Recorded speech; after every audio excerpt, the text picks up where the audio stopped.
Bonjour à tous, nous sommes réunis ici au siège de la FSU au Lilas pour parler des rôles et des missions de la police dans un contexte et une actualité assez sensible. Pour en discuter avec moi, je suis accompagnée de 3 personnalités de la FSU, des spécialistes de la question. Tout d'abord, vous, Flavien Benazé, vous êtes policier, secrétaire national du SMITAM FSU et qui syndique d'ailleurs des policiers, secrétaire et co-créateur de l'association Et ma vie qui lutte contre la violence, l'impulsivité et l'agressivité. À votre gauche, Aurélia Sarrazin, vous faites partie du secteur droit et liberté à la FSU, vous êtes secrétaire nationale du SNES FSU et professeur d'allemand au collège. Et enfin, à côté de vous, Benoît Test, vous êtes secrétaire général de la FSU et également professeur d'histoire-géographie, ça mérite d'être souligné. Alors tout d'abord, la première question est pour vous, Benoît.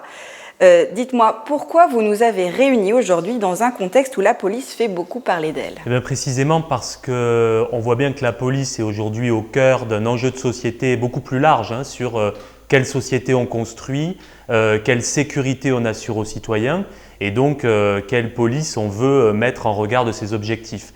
Et l'actualité nous montre que la police est au cœur de la tourmente quelque part. On a vu des violences inacceptables circuler. On a une mobilisation importante en ce moment sur la loi sécurité globale. On a dans les manifestations des difficultés à manifester tout simplement, c'est-à-dire à exercer un droit démocratique, des militants syndicaux qui ont subi des violences de la part de certains policiers.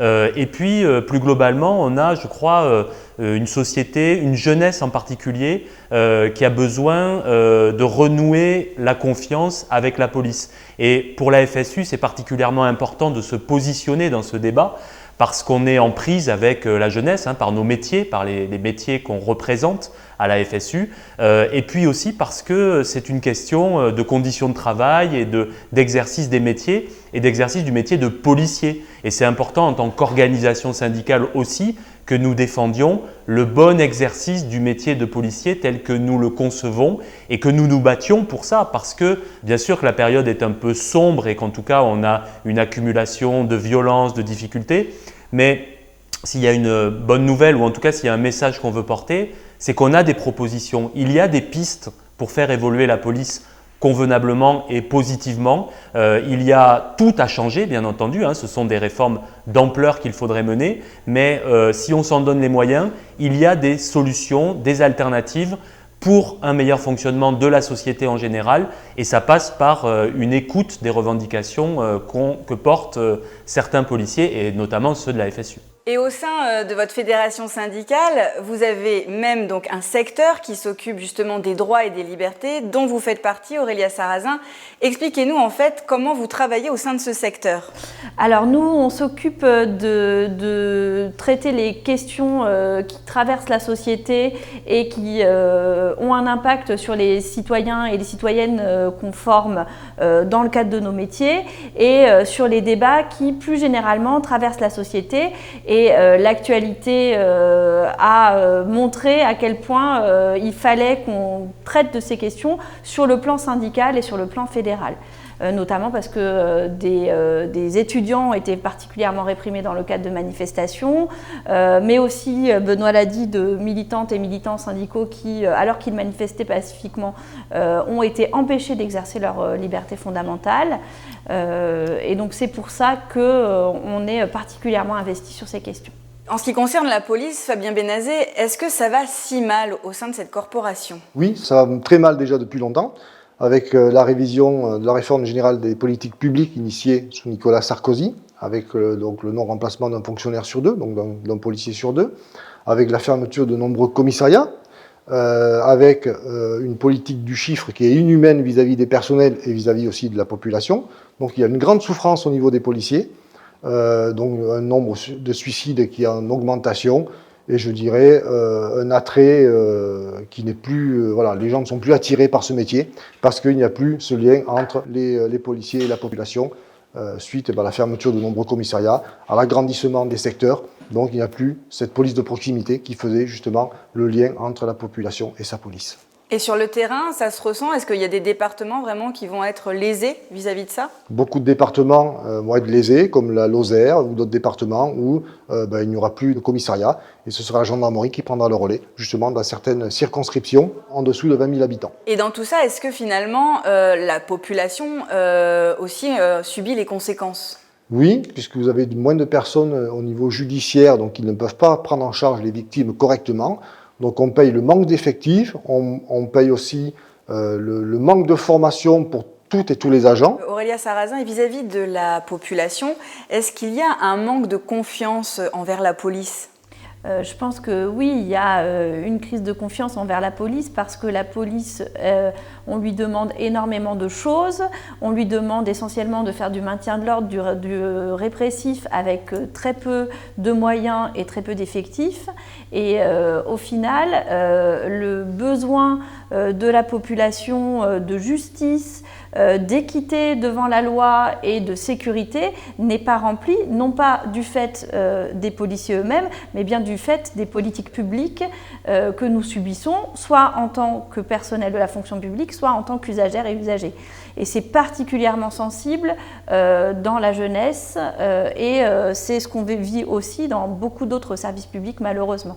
Parce que les missions de la police, Fabien Benazet, sont lesquelles? Est-ce que la police d'ailleurs est satisfaite des missions qu'on lui donne aujourd'hui?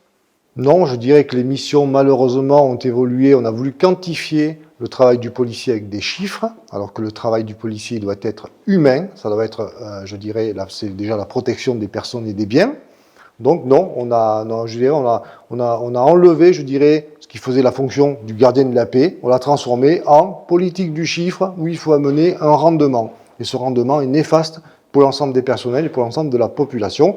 Il faut effectivement un retour à la police de proximité pour tisser le lien, pour retisser le lien avec la police et la population et justement mettre en avant les valeurs démocratiques, la défense des valeurs et de notre démocratie et des libertés publiques. Voilà le travail qui devrait être fait par les policiers et non pas une vulgaire politique du chiffre où on va épuiser les personnels pour je dirais, une misérable prime.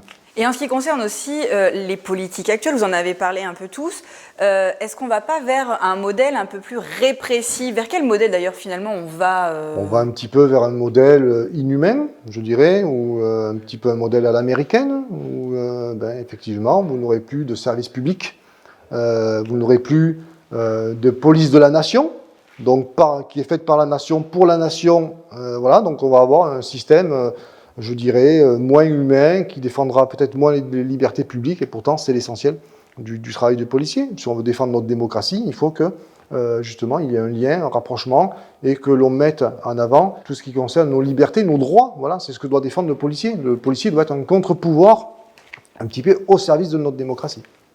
Et en termes d'attractivité du métier, Benoît Teste, est-ce que vous pensez que c'est un métier qui attire les jeunes? C'est lié à tout ce qu'on vient de développer, c'est-à-dire qu'effectivement, le manque d'attractivité qu'on observe actuellement, c'est un manque d'attractivité qu'on observe sur beaucoup de métiers de la fonction publique, parce qu'au fond, les problématiques sont les mêmes. On dit politique du chiffre dans la police, parce qu'effectivement, aller voir des jeunes, aller discuter avec eux pour voir un peu leurs problèmes, pour se faire connaître, etc.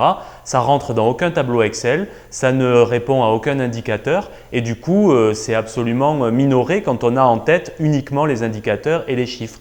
Et donc ça fait souffrir les gens parce que l'intérêt de leur métier qui est justement de faire du liant, évidemment de faire de la répression aussi quand il y a besoin. Il ne s'agit pas de dire que le métier d'un policier, c'est uniquement de papoter avec les uns et les autres. Mais c'est malgré tout de savoir aussi prendre la mesure de ce qui se passe, analyser les choses, pouvoir avoir du recul aussi sur ce qu'on fait. Eh bien ça, on le vit un peu dans tous les métiers de la fonction publique. C'est un peu la même chose quand on demande à des assistantes sociales de, pareil, faire des tableaux Excel, de remplir des indicateurs, à des enseignants également de faire des évaluations normées, standardisées, etc. Donc on retrouve ces mêmes problématiques et on retrouve quelque part cette perte de sens du métier qui est à l'origine d'une dévalorisation symbolique. J'ajoute à ça qu'il y a toutes les problématiques aussi salariales. Il ne faut pas oublier que les fonctionnaires de police sont des fonctionnaires et qu'à ce titre-là, ils subissent le gel du point d'indice, ils subissent les mesures régressives qui ont été prises dans la fonction publique. Et donc, là aussi, il y a tout à revoir sur l'organisation des grilles salariales, la valorisation des compétences et des qualifications des fonctionnaires de police comme tous les fonctionnaires. Et donc, ce manque d'attractivité, il y a aussi des solutions à y apporter en ces termes-là. Je voudrais dire aussi que finalement, ce qu'on dit là sur le fait que la police va mal, les agents sont malheureux de ce qu'on leur fait faire parce qu'ils ont une haute idée de leur métier, c'est aussi très positif. Ça veut dire aussi qu'il y a beaucoup d'agents qui souhaitent faire différemment leur métier, qui continuent d'ailleurs à le faire contre vents et marées. Parce que finalement, on n'empêchera pas non plus certains agents d'aller voir les jeunes, d'aller discuter, de continuer à faire ce lien social qui est essentiel pour le fonctionnement de la police. Ils le font parfois contre les ordres qu'on leur donne, ils le font en tout cas contre une certaine logique qu'on veut leur imposer, mais c'est assez satisfaisant et c'est assez intéressant de voir ça, de voir aussi que les gens veulent faire correctement leur métier. Et est-ce que du coup ces propositions, on les retrouve dans la future loi de sécurité globale, Aurélia Sarrazin? Est-ce que vous pensez que cette loi est la solution? Eh bien, pas du tout, puisque au contraire, on voit que cette loi, c'est l'aboutissement de politiques de dégradation du service public, et la seule réponse que l'on apporte ou que l'on souhaite apporter à travers cette loi, c'est une automatisation et une massification encore plus importante du travail policier au détriment de l'humain, au détriment de l'enquête de qualité et au détriment d'un service rendu aux victimes. Parce qu'on ne peut pas reconstruire la confiance dans l'ultra-répression et dans la surenchère de violence. On ne pourra retrouver la satisfaction du métier de policier et la satisfaction de vivre en sécurité et dans le respect de la démocratie qu'avec un service humain et de qualité. Et vous, Flavien Benazet, sur le terrain, comment elle est perçue, cette future loi de sécurité globale ? Alors, il y a différentes, je dirais, profils de policiers. Donc, il y a ceux qui suivent leurs syndicats majoritaires, qui ne font que valider les propositions qui sont des chambres d'enregistrement de ce qui est proposé par le ministère. Et puis, il y a ceux qui veulent vraiment reconstruire un syndicalisme, je dirais, pour les policiers. Il faut quand même savoir que le syndicalisme, le vrai syndicalisme policier, qui était présent dans les années 80, a été quand même l'initiateur de ce code de déontologie, qui a été fait en 1986. Il faut savoir quand même que c'est un syndicat, le SGP à l'époque, qui a quand même proposé au ministre de faire un code de déontologie. Et actuellement, on peut regarder dans les 10 dernières années, on peut se rendre compte qu'il n'y a eu aucune avancée de ce point de vue-là. Je dirais que les syndicats de policiers ont fait de l'individualisme au lieu de faire un combat collectif justement pour l'amélioration des conditions de travail, pour l'amélioration, je dirais, des relations avec la population. Donc voilà, on se retrouve avec des personnes qui ne se sont pas rendues compte que cette loi de sécurité globale allait dans quelques années les mettre à mal, parce qu'on va fermer des commissariats, on va déplacer des familles, on va supprimer du personnel, donc ils seront encore plus en souffrance parce qu'il n'y aura personne pour faire les missions. Et c'est ce qui va être proposé pour le niveau de la sécurité globale, ça sera la destruction de la fonction publique d'État et la destruction de la police nationale telle que nous la voudrions. D'ailleurs, dans une tribune récente, en fait, portée donc par l'ensemble de la FSU, vous parlez du retour à la police républicaine. Expliquez-moi cette expression. Je dirais que la police républicaine, c'est une police de la nation, donc c'est une police au service de la population, par la population et pour la population. Alors, il faut savoir que les policiers sont issus du peuple, ils font partie de la société. Donc, cette police, elle doit être au service du citoyen, elle doit défendre les libertés publiques, parce que nous sommes un service d'État, c'est une fonction régalienne. Et cette loi va détruire progressivement cette police, qui doit être la police de la nation, au profit d'une police privée, une police qui sera au service d'un maire, qui sera gérée par des sociétés de sécurité privées. Donc, effectivement, ce ne sera pas un service public, mais un service privé. Et alors, finalement, plutôt police républicaine ou police démocratique? Aurélia Sarrazin. Moi, j'aime bien l'idée de police de la nation. parce que c'est vraiment ça, hein, c'est la police pour la population, par la population, et qui défendent les principes qui sont les nôtres et qui sont à l'origine de la création de la FSU également. Donc c'est pour moi la police de la nation. Et vous, Benoît Teste, police républicaine ou police démocratique? Aujourd'hui, d'ailleurs, la police, quand vous manifestez, elle est plutôt démocratique? Elle est plutôt pas démocratique parce qu'elle ne permet pas l'expression de ce droit démocratique, parce que c'est à ça qu'elle devrait servir. Une manifestation, la police devrait l'encadrer et la permettre, et tout devrait être fait pour permettre au défilé de se faire, parce que c'est une liberté fondamentale, parce que c'est important. Et donc je dirais effectivement aussi, je me rangerai à l'avis qui semble se dessiner ici, la police de la nation, effectivement, ça me semble un terme intéressant sur lequel il faut continuer à travailler, parce que après, on ne prétend pas avoir toutes les solutions. Le maintien de l'ordre dans les manifestations, on ne fait que constater qu'aujourd'hui, il se passe très mal dans beaucoup de situations, pas dans toutes heureusement, mais on ne fait que constater que les choses dégénèrent et que bien souvent, tout a été fait pour que ça dégénère.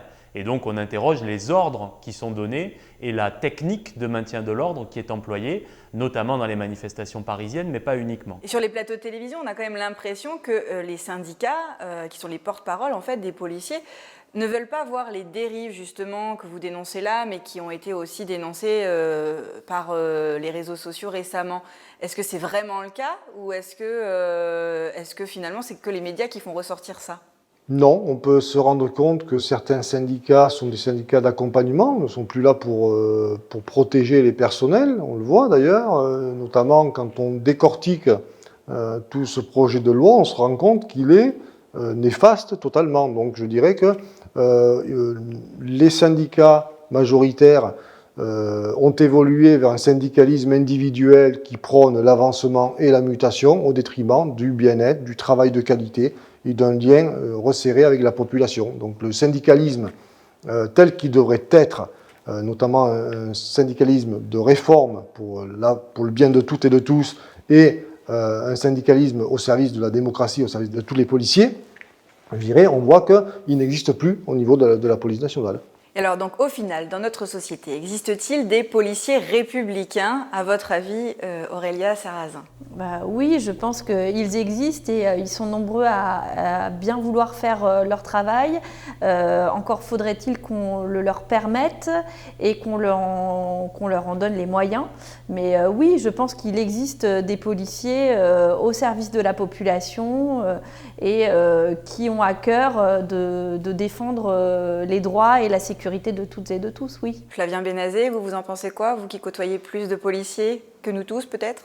Oui, heureusement, nous sommes encore nombreux, justement, et nous incitons les policiers à nous rejoindre en masse, justement, pour ceux qui veulent retrouver ce syndicalisme de qualité, ce syndicalisme au service de toutes et de tous, et non pas un syndicalisme au profit de l'intérêt de certains.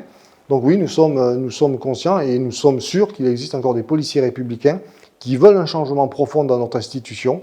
Et justement, c'est ce combat-là que nous devons mener avec toutes les dérives que nous avons vues de certains personnels qui sont hors cadre de la déontologie. Oui, effectivement, il est temps de revenir à un syndicalisme de qualité, un syndicalisme de combat qui était présent dans les années 80 et qui est malheureusement absent de nos jours. Alors Benoît Teste, que propose la FSU pour défendre la police? Pour la FSU, c'est une affaire de première importance, effectivement, on l'a dit tout au long de cet échange. La police au service de la population, au service de la société, tout doit changer. C'est clair, pour la FSU, il faut des réformes d'ampleur et pas des petites choses cosmétiques. La FSU, alors c'est peut-être une déformation ou en tout cas une proximité très grande avec le monde de l'éducation. La FSU, sur la police, elle a toujours porté en particulier l'exigence d'une formation. Parce qu'on disait tout à l'heure police de proximité, police au service de la population, ça ne s'improvise pas. Ce n'est pas simplement aller discuter vaguement avec quelques groupes de jeunes pour voir un petit peu ce qu'ils pensent. Tout ça doit être réfléchi, tout ça doit être inséré dans une professionnalité très grande, avec une capacité à faire des enquêtes, avec une vraie expertise psychologique, sociologique, etc., etc. Et donc la formation importante. Tout le monde en parle aujourd'hui. Même Gérald Darmanin a reconnu que ça avait été une erreur de réduire de quelques mois la formation initiale des policiers. Mais il faut aller beaucoup plus loin que ces simples regrets qui d'ailleurs pour l'instant ne se traduisent par rien du tout. Il faut augmenter la formation initiale et continue des agents de police et il faut que cette formation soit ouverte, large, de qualité et permette justement de faire évoluer les métiers. Au-delà de ça, il faut reconnaître l'expertise professionnelle des policiers, il faut leur donner des moyens, on l'a dit là aussi, il faut donner des moyens non seulement matériels mais aussi humains et je dirais intellectuels et en tout cas se mettre dans une autre situation que de faire cette politique du chiffre qui rend malheureux tout le monde. Et il faut donc revenir sur toutes les politiques qui ont, qu'on a appelé nous le néo-management, qui consiste à normer les métiers, mais au final à leur faire perdre le sens. Il faut retrouver le sens des missions républicaines au service de la population.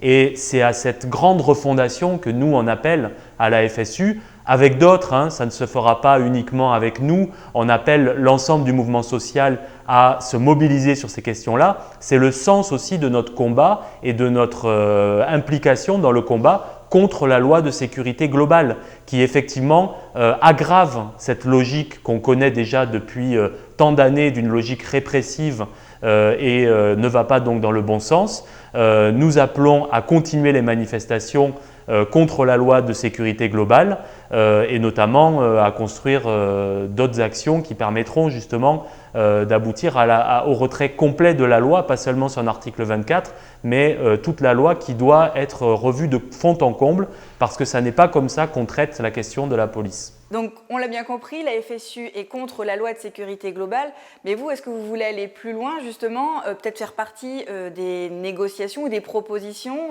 au sein du ministère ?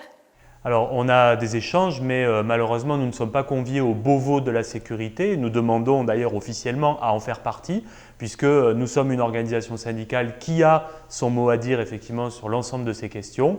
Et de fait, nous allons continuer à intervenir pour aller discuter. Eh bien, je pense qu'on a fait le tour de la question. Merci à tous les trois. Vous pouvez retrouver cette vidéo sur le site internet et les réseaux sociaux de la FSU et vous pouvez également la partager. J'espère à très bientôt pour un nouveau débat sur un thème d'actualité.